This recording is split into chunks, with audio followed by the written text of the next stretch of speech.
Bonjour. Merci. Bonjour. Bienvenue encore une fois à l'Institut national de santé publique. Comme d'habitude, nous tenons un point de presse chaque vendredi, mais il y a eu décalage.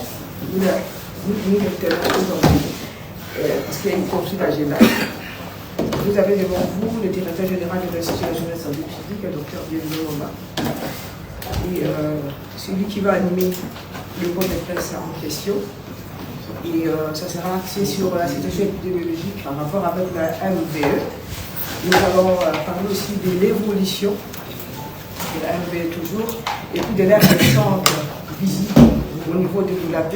Vous avez vu dans les images qu'il avait accompagné le ministre de la Santé publique. Et je crois qu'il y a des questions qui restent à l'heure en rapport avec cette visite.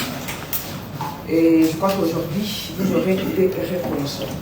D'entrée de jeu, monsieur le directeur général, vous avez. Mesdames et messieurs de la presse, l'RDC, notre pays, fait face à la 16e épidémie de la maladie à virus Ebola qui survient dans la zone de santé de Boulapé, dans la province du Kasaï. Et en date du 4 septembre, il y a eu la déclaration officielle de l'épidémie par son Excellence, Monsieur le ministre de la Santé publique, Hygiène et Prévention sociale. Et pour ce qui est de la situation épidémiologique, à ce jour, donc nous comptons 53 cas confirmés, parmi lesquels on note 32 décès. Et nous avons 11 cas probables.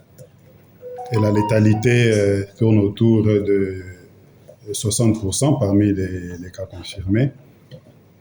Et nous avons 17 patients qui sont guéris et sortis du centre de traitement Ebola. Donc voilà pour ce qui est de la situation épidémiologique. Et ce qu'il faut se retenir, c'est que nous sommes pratiquement aujourd'hui au 15e jour où on n'a pas enregistré un nouveau cas confirmé. Donc ce qui montre déjà et qui nous donne une certaine perspective dans le contrôle de cette épidémie, ce qui est aussi un élément très important. Alors, ça c'est pour ce qui est de la situation épidémiologique. Les actions de réponse sont en cours et comme vous le savez, c'est la coordination de cette épidémie est sous l'Institut national de santé publique, l'INSP, où vous êtes présentement, à travers son centre des opérations d'urgence de santé publique, le COUSP. Donc nous avons déployé le système de gestion de l'incident délocalisé au niveau de l'épicentre à Boulapé, où il y a l'incident manager, donc le gestionnaire de cet incident, et avec toute son équipe, donc, qui sont sur place avant même la déclaration de cette épidémie. Les premières équipes de COUSP étaient déjà au niveau de l'épicentre. Donc les actions de réponse sont en cours, que ce soit pour la surveillance, avec un suivi journalier des contacts et des investigations concernant les alertes. Donc toutes ces activités sont en cours. Nous avons environ plus de 2830 contacts qui ont été listés et plus de 1500 qui ont été suivis pendant les 21 jours et qui sont sortis du processus de suivi. Il nous reste environ 789 contacts qui sont en cours de suivi. Mais ça, c'est des statistiques qui évoluent journalièrement parce qu'à chaque jour, il y a des contacts que nous sortons du suivi. Ceux qui accomplissent leur cycle de 21 jours de suivi et qui ne présentent aucun symptôme, nous les sortons du suivi. Donc, les activités de surveillance sont en cours au niveau de Boulapé et des autres zones voisines à Boulapé et même dans les provinces voisines. Et ça, c'est en rapport avec le plan de préparation de réponse qui a été élaboré au niveau de l'UNSP et qui est en exécution. Il y a d'autres actions de réponse, au-delà de la surveillance épidémiologique. Il y a la CREC, la communication de risques et engagement communautaire, dont les activités se mènent pour sensibiliser les communautés et tous les leaders communautaires à pouvoir obtenir leur adhésion dans les actions de réponse. Nous avons les activités de vaccination qui se mènent aussi, et aussi par rapport aux activités de contrôle, de prévention et de contrôle de l'infection au niveau des formations sanitaires et au niveau de la communauté. Et bien sûr, les actions de prise en charge des cas au niveau du centre de traitement Ebola, au niveau de Boulapé. Alors, concernant peut-être un mot sur la visite, effectivement, en date du 8, nous avons accompagné le 8 octobre son Excellence le ministre de la Santé publique, Hygiène et Prévention sociale au niveau de l'épicentre à Boulapé pour prendre la température, vraiment voir les actions, comment se menait la riposte. Donc son Excellence a été au niveau de l'épicentre.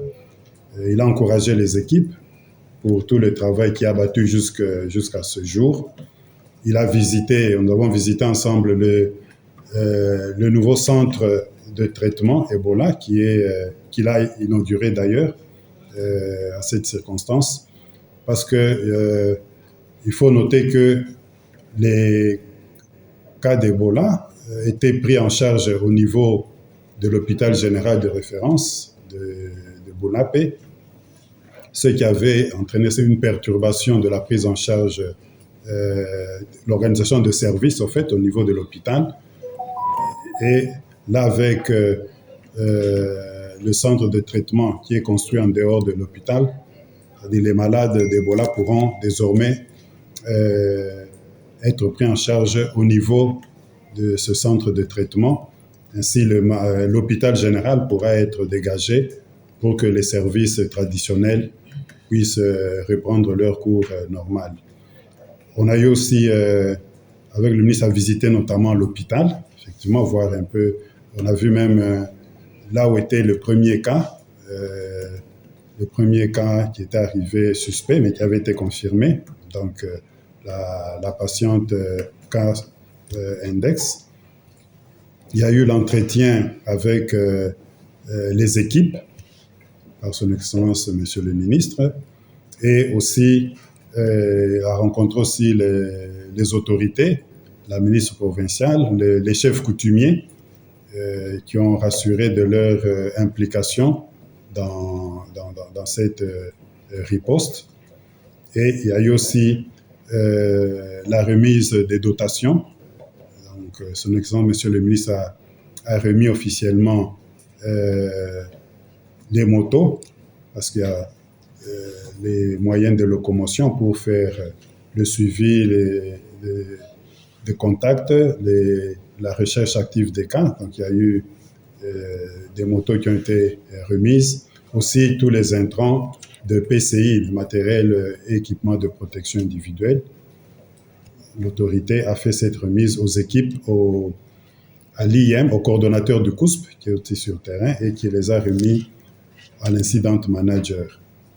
Aussi, tout se passe bien parce que, comme je l'ai dit, nous sommes à notre 15e jour sans nouveaux cas confirmés.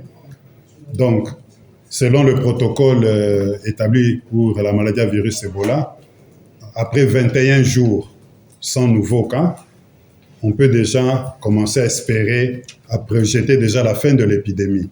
Parce qu'il nous faudra prendre encore une période de 21 jours autres. Donc, c'est une période de 2 fois 21 jours. Si on n'a pas un nouveau cas confirmé, on pourra déjà penser à déclarer la fin de cette épidémie. Donc là, nous sommes dans le premier cycle de 21 jours, parce que je vous dis que nous sommes au 15e jour, qu'on n'a pas de nouveaux cas. Donc si cette tendance se maintient, qu'au premier jusqu'au 21e jour, on n'a pas toujours de nouveaux cas confirmés et que nous prenons une seconde période de 21 jours parce qu'il faut qu'on se rassure qu'il n'y a pas un cas qui nous échappe. Donc, nous devons être sûrs vraiment que nous avons suivi tous les contacts et que tous les contacts sont sortis du suivi sans présenter des symptômes et qu'après le deuxième cycle de 21 jours, sans nouveau cas ou sans un nouveau décès lié à Ebola, nous pourrons être sûrs que nous avons contrôlé l'épidémie, on peut déclarer la fin de l'épidémie. Donc ça vous donne un peu une idée de la projection. Donc d'ici une trentaine de jours, si toutes ces tendances se maintiennent, on devrait être à même de déclarer la fin. Oui, contrairement peut-être aux épidémies antérieures, mais pour cette épidémie, à Boulapé, il y a une adhésion à la vaccination. On n'a pas senti de la résistance pour prendre le vaccin. Par contre, il y a même une demande. La population demande vraiment d'être vaccinée. Donc, de ce côté-là, on n'a pas de difficultés pour l'adhésion de la population ou faire face à la résistance pour la vaccination. Par contre, c'est rendre disponible encore beaucoup plus de doses. Nous avons déjà vacciné plus de 24 600 personnes au niveau de Boulapé, pas seulement Boulapé, et même y compris Mweka, Kananga, Chikapa, et même ici à Kinshasa, parce que tout le personnel qui se déploie partant de Kinshasa pour aller à l'épicentre, ils sont aussi vaccinés. Donc, on n'a pas vraiment de la réticence par rapport à cette vaccination. Par contre, la demande, elle est là et nous sommes en train de voir toutes les possibilités pour acheminer beaucoup plus de vaccins parce que les seules contraintes que nous avons, c'est des contraintes logistiques parce qu'il faut avoir les capacités logistiques pour conserver, s'il y a des grandes doses de vaccins, c'est ces capacités logistiques qui sont en train de se mettre en place, non seulement à Boulapé, mais plus à Mweka, à Chikapa et à Kananga pour que le vaccin soit rendu disponible à ce niveau-là et être acheminé sur Boulapé. Ebola, c'est une réalité et comme je l'ai dit, nous faisons face à notre 16e épidémie, aussi virulent qu'il est, mais il est très fragile à l'air libre. Donc c'est pourquoi nous recommandons à la population vraiment de se laver régulièrement les mains. Au-delà de cette mesure, c'est aussi pour l'hygiène. C'est couvrir tous les aliments, ne pas les exposer à l'air libre. C'est manger aussi les aliments chauds. Il faut bien préparer les aliments, surtout la viande, et manger tous ces aliments chauds. Ça permet de ne pas permettre d'avoir le virus parce qu'à une température élevée, cette chaleur tue vraiment le virus. Alors, les mesures préventives pour éviter Ebola, c'est éviter d'être en contact, de toucher une personne qui a les signes, les symptômes de la maladie. Une personne qui a une forte fièvre, qui a des maux de tête, des courbatures, des vomissements, diarrhée avec présence du sang. Donc c'est une personne, on ne peut pas, il faut éviter de le toucher. Et dès qu'on a tous ces signes, il faut demander au malade d'aller au centre de santé le plus proche, qui va arriver à l'orienter pour une bonne prise en charge et une prise en charge adéquate. C'est éviter aussi de toucher même les vêtements d'un malade ou les ustensiles d'un malade d'Ebola. C'est éviter de toucher tous les liquides, parce que le virus Ebola, il est dans tous les liquides corporels, il est dans la sueur, dans la salive. C'est éviter d'être au contact de tous ces liquides corporels du malade atteint d'Ebola.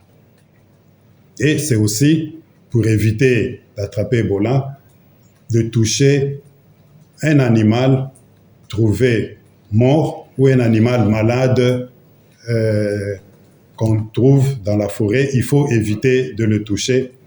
Vous allez éviter d'attraper le virus et d'attraper la maladie. Et s'il y a un cas de décès d'Ebola, ce que nous demandons à la population, aux familles, c'est d'éviter de toucher, de manipuler le cadavre, un corps qui est décédé d'Ebola. Donc voilà ces mesures qui sont vraiment recommandées à nos populations et que nous vous demandons de relayer pour être sûr que nous pouvons protéger nos populations contre cette maladie.